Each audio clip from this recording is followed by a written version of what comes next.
Hi అండి. అందరూ ఎలా ఉన్నారు? నేను చాలా బాగున్నాను. ఈరోజు వీడియోలో మీకు గోధుమ రవ్వ పులిహోర అండి చూపించేస్తాను, చూసేయండి. ముందుగా ఒక బాణీలో ఆయిల్ వేసుకుని వేరుశనగ గుళ్ళు, పచ్చిశనగపప్పు, ఆవాలు, జీలకర్ర, ఎండుమిర్చి వేసుకుని అవి బాగా వేయించుకోవాలండి. అవి వేగిన తర్వాత కొద్దిగా కరివేపాకు, అలానే అల్లం, పచ్చిమిర్చి కూడా వేసుకుని బాగా వేయించుకోవాలండి. సేమ్ పులిహోరలాగా చేసుకోవటమేనండి, కానీ చాలా హెల్దీ.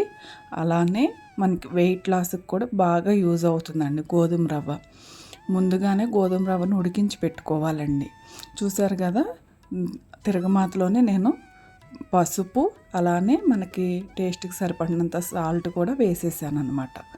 వేసేసిన తర్వాత బాగా వేగిపోయింది కదండి. ఇప్పుడు ముందుగానే గోధుమ రవ్వని ఉడికించి పెట్టుకోవాలి. 1కి 2 పోసుకోవటమేనండి వాటర్.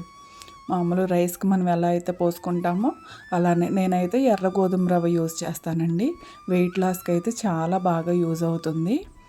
అలానే హెల్దీ కూడా అండి. నైట్ డిన్నర్కి తీసుకోవచ్చు. ఒక లెమన్ నేను పిండేసానండి మొత్తం. పులుపు కోసం చింతపండు అయినా కలుపుకోవచ్చండి. ఒక 2 మినిట్స్ లిడ్ క్లోజ్ చేసి పెడితే ఆ ఫ్లేవర్స్ అనేది మనకి రవ్వకు పట్టేస్తుంది. చూసారు కదా, ఓపెన్ చేసి మళ్ళీ కలిపేసేసి ఇక డిష్ అవుట్ చేసేసుకోవటమేనండి.